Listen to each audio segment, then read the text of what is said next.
welcome back to Sunny Live Channel. Thank you so much guys for tuning in. I'm here to update you of what's going to happen on Generation the Lakers from the 7th to the 11th of December 2020 on Monday. Speck gets a call from prison about Dow.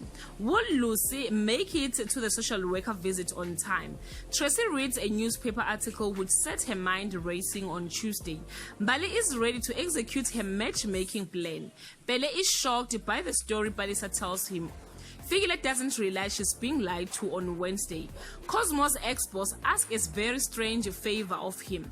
Ayanda sees straight through to this so-called warning. Mreza finds out the shocking truth, but is it too late on Thursday? Nakolo reveals her dark and deadly plan. Is Mazwi looking for some excitement in his life? Gaddafi is hurt when he is rejected but will never admit it on Friday. Figile is shocked by, delighted about an unexpected visitor. Nontek doesn't realize her mother is listening to her phone conversation. The Diale thinks the nightmare is behind them. Little do they know. Guys, this is all I have for today. You can leave your comment below and share.